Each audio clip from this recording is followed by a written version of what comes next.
Hello, we are on day 2. We're just going to do a recap of our Tay Kami Naman Caravan day 1.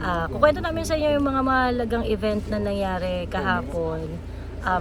Kahapon day 1, sinimulan po natin ang Tay Kami Naman Signature Caravan from Bacolod City. At from Bacolod City, nagpunta po kami ng Kabangkalan. Mabilis. Isang oras lang na stopover sa Kabangkalan. After ng Kabangkalan, nagpunta na po kami diretso dito sa Dumaguete City. Ayan. Kukwento ni kasama natin si Jovil at si Pau at mag-share sila ng mga kwento sa mga kaganapan kahapon sa day 1 natin. And of course, syempre gusto namin kasama namin kayo hanggang sa dulo. Iikot po kami mula Mindanao, Bacolod to Dumaguete, Siquijor, Dipolog, papasok na po kami ng Mindanao. Pagpasok po namin ng Mindanao, pupunta po kami ng Visayas ulit at aakyat pa Luzon hanggang sa makarating tayo sa Supreme Court. Correct, tama yan. Okay. Pao, anong mga kaganapan kahapon na hindi mo makakalimutan? Grabe, sobrang emotional yung very moment, no? Because to be honest, kinakabahan kami kung anong mangyayari because we really do not know what's in store for us, but what's very amazing and what's really beautiful, tsaka mo marirealize nung nandun na kami, napakadami talaga nagmamahal kay PRRD kasi sobrang sa Kabangkalan pa lang we plan, no, Jub? We already plan na parang mabilis lang tayo doon, di ba?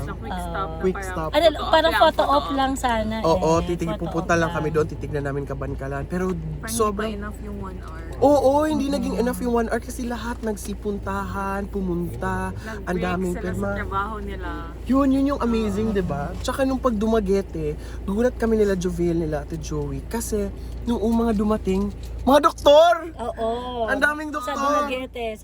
Sa Dumaguete. Parang grabe yung support ng mga doctors. Professionals na nag-break din talaga sa work. Correct. So pasensya sa mga pasyente nila, mga doktor. At marami ring yung mga hindi umabot na, ma'am, nasan kayo? Pupuntahan namin kayo. Puntahan na lang daw sa hotel. Oo, puntahan sa hotel, ganyan. And we accommodate everyone. Yes, tama Ganon. yan. Kasi yung pagkakataon na to na makasama sa pirma, maka-join sa pirma at isama yung boses nila Correct. sa panawagan sa Supreme Court na magdesisyon na tungkol sa habeas corpus ni PRRD. Naniniwala tayong lahat dito na it's the first step in bringing PRRD back home for the legal status of PRRD's kidnapping to be finalized once and for all. Para alam na natin gagawin natin dito, 'di ba? Tama yan. Ayan. Jobs, may ka ba? May unforgettable ka ba kahapon? Yung mga nagti-thank you yung mga tao sa atin. Yes. Dahil sa ginagawa natin. For PRRD. Nakaka-touch Emotional. kasi nakakawala ng pagod kahit sobrang haba ng biyahe. Ganun. Ay, salamat, ulo po, Kim. ilong. Salamat Ayan. pala sa pag-off. Tapos sinasabotahe po kami dito ng kasama Hindi namin namin. alam kung kasama ka Talaga ba po, namin. ang kalaban po natin ay nasa loob lamang. Totoong insider. Ang Ang kalaban. insider. Oh, yun yung mga unforgettable moment ko yesterday. Kasi parang kahit pagod ka sa init, tapos kahit 2 p.m. sumisipot sila sa init ng plaza. Totoo. Ang daming tao. Sa Boulevard. Grabe, ang daming tao. Ano po kasi just to parang remind everyone, yung ginagawa po namin, sign and go lang You just need 10 minutes of your time, mag-sign, magpirma. Kaya marami talaga mga kababayan natin ang tumatalima dun sa panawagan. Kasi all you need to do is to go there, show up. your support. Ang ating pong letter ay available po online. Kung meron po kayong time at gusto nyong magtanong, usisain, mga detalye tungkol dun sa ating letter petition sa Supreme Court, ay welcome rin naman po. Welcome rin po ang lahat na magtanong sa amin, mag-message, at lahat sinasagot natin yan, Pao. Correct. Lahat na nagtatanong ay talagang nire-replyan natin basta tungkol dito sa Tay Kami Naman Signature Campaign. Kasi gusto namin na lahat tayo magkaisa at maliwanagan kung ano ang layunin nitong movement na ito. And like what we are saying again and again, this is not just about PRRD. This is about our protecting our rights and making sure that no Filipino is going to suffer what PRRD has suffered. On top of course, syempre, PRRD had done so many things for the country eh. Ang dami niya nang nagawa para sa bayan. And all we can do is to make sure na yung mga wins natin Yes. nung panahon ni PRRD ay hindi natin bibitawan. Tama. 'Di ba? Yung Tama yan. pagbibigay ng dignidad sa lahat ng Pilipino, making sure na walang makukulong dahil kinidnap lang, dahil trip lang ng Power trip lang Nag-power because trip he lang. voiced out sa corruption. Correct. Yun yung nangyari. Remember, gaan 2025 yung naging pinakamalaking issue. Bakit na-push nilang ipakidnap si PRRD? Correct. True. So, Yeah. Sorry. ayun o. Kahapon meron ka ring ano no, may ikwento mo naman yung sa Dumaguete kasi it's very interesting. I am kind of expecting it kasi alam mo naman dito sa Dumaguete may diverse din ito eh. So, Oo. kumbaga may mga kontrabulate rin talaga. Oo. Ayan. Ito ba si Auntie Violet? Si Auntie Violet. Oo. Oo. Kahapon, merong somebody out of nowhere. Although siya lang naman out of so many people who came. There's this one person who came to us and nag-live nga itong si Ate Mo Girl. Sabi niya sa atin na we are stealing information from the Filipino people. And medyo we were shocked and stunned about her reaction na biglang nag-live, biglang she came up and said, bakit ganito? Ang dami niyang tanong. Para siguro naman it's very nice naman, siguro you ask muna before judging, before pointing fingers, before saying anything. Kasi this movement is backed up by attorneys. And ang ginawa ko, nakakatawa, dinala ko siya kay Ate Joey. Oo. Si Ate Joey ang naghimay lahat, isa-isa. True. Ang tawag dito, kasi ang nakakaloka kay Auntie Violet, at the onset, ang sinasabi niya is, oo, kasi violet yung hair niya. Sabi niya, wala talaga akong tiwala sa mga taong violet ang buhok. But anyway, ano siya agad, sabi niya parang, ba't kayo nagko-collect ng signature? It's not necessary, kasi I talked to my lawyer, ganyan. Sabi ko, ma'am, yung abogado nyo, hindi naman niya alam kung anong ginagawa namin. So why are you going to impose on us yung payo ng abogado sa inyo na hindi naman niya alam kung ano yung ginagawa namin? Kami, nakipag-usap rin kami sa abogado namin. So what is your point? 'Di ba? Parang, I just find it ridiculous na yung mga tao na hindi kasi nagtanong ako sa abogado eh. Bakit kayo lang ba ang may abogado? Kayo lang ba marunong makipag-usap sa abogado? We also have our lawyers that we consult regularly. And pinakita ko nga sa kanya yung mga published na mga petition sa Supreme Court na kung saan pinapublish ng Supreme Court yung mga pangalan ng mga petitioner, pirma at ang kanilang mga ID number. Okay, in-explain ko rin kay ate na ang reason kung bakit tayo kumukuha ng ID number is to ensure the authenticity of the support of the public pagdating dito sa pagre-resolba ng kaso, pagbibigay ng resolusyon sa kaso ni PRRD. It's very, very important. Lagay na sinasabi namin, ito ang first step para mapauwi si PRRD. Kailangan magdesisyon ng Supreme Court. It has been almost a year.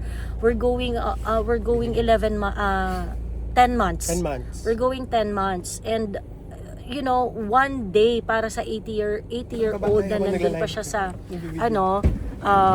is forever. Sobrang tagal na nun. Yung ganung katagal, yung one day na naka-detain siya ay na yon. Ang tawag dito matagal na yon na na pagkapiit sa kanya doon. So yun ang mga pinaliwanag namin kay Auntie. So I think napaliwanagan naman na siya kasi hindi niya ma-explain hindi dapat hindi kayo kumukuha ng ID number. And then I said, if bawal yung ID number, then you should berate the Supreme Court, 'di ba? Kung mainit ang dugo mo sa pagkuha namin kasi disclose naman ang goal ng that this is going to be submitted to the Supreme Court, and what we want is to ensure na yung mga tao na magpa-participate are authentic, real. 'Di ba? Kapag kunwari nagpapirma kami dito sa signature caravan na ito at yung pagpapapirma namin ay pangalan at pirma lang. Of course, ang susunod dyan na question is it a legitimate public support? That is what you're going to ask us. 'Di ba? Huwag tayong magplastikan dito. So, what we are doing, we want to make sure that this movement is backed up by real people. totoong tao, totoong mga botante, totoong mamamayan. Ayan. So, yung pong gustong makipag-usap tungkol dito, yung mga may taong may mga questions dito, bukas po kami, pwede po kami makipag-usap sa inyo, pwede po kami makipagtalastasan sa inyo, at hihingin ko po ang mga paliwanag sa inyo kung bakit ang Supreme Court mismo ay pinapublish ang ID number ng mga taong nagpipetisyon sa kanila. And you explain to me the risk. Kasi kung ibubunto nyo sa amin ang risk na yan, then you should be, angry doon sa ginagawa rin ng Supreme Court. Kasi importante po ang verifiability. Pag ikaw po ay kumukuha ng lumalapit sa Supreme Court at ikaw ay humihingi ng remedy sa Supreme Court, you need to be an authentic person. Ayan, okay. Teka, bababa lang tayo kasi ayan. Let's go. Ayan. Ayan, so maliwanag na. Ayan. Bababa lang tayo para sa itutuloy natin ang ating pag-video dito. Ayan. Kagigising lang kasi naming lahat pagkatapos ayan, magbe-breakfast kami. Ikaw na lang, babe, kung ano yung sa'yo yun sa akin. Ikaw, kung ano yung sa'yo yun sa akin. Ayan. Ayun, so, Pao, naka-order ka na? Okay, ayan. So, ano pa? Meron ka pa bang makukwento? Very excited ako to visit the new spots that we are going. Yeah. Kasi, Saan tayo pupunta ngayon? papunta kami ng Siquijor. And after Siquijor, we're gonna do prayer there. Magkakaroon tayo ng engagement with PRRD supporters because I'm pretty much sure dami na nila nagme-message that they're already excited and they're already waiting for us. So magkita-kita tayo lahat. Ayan. Jobs. Ayan. Meron ka pa sasabihin? Saan tayo pupunta? Saan tayo? Ngayon, punta kami ngayon ng Siquijor, magkita-kita tayo. So, ano yun? 8 Natalsikan niya. Huwag kayong judgmental, guys. Natalsikan siya mantika. Sabihin po 8 a.m. to 2 p.m. Kita-kits. At 8 a.m. to 2 p.m. Nandun kami sa Boulevard, sa Siquijor. Kita-kita po tayo doon. At tuloy natin to hanggang dulo. Magkita-kita tayo sa susunod na recap. And antabayanan niyo po kami. Baka pumunta po kami sa mga syudad ninyo para sa ating ginagawang signature caravan. Tayo kami naman, Global Signature Campaign to Free PRRD. And maraming salamat sa inyong support at pagmamahal. I-share nyo po yung mga live namin, mga videos. At pag meron po kayong nakita na iba na nagpo-post trend tungkol sa tayo kami naman, huwag nyo po kalimutang i-share. Kasi po, ramdam na po namin na talagang pinapatahimik itong movement na to. At huwag tayong pasisiil. Kung hindi natin iparamdam natin sa kanila na totoong tao tayo na nananawagan na ibalik na si PRRD dito sa Pilipinas. Ayan. Yun lamang po. We'll see you next time, and this is the first day of our signature caravan.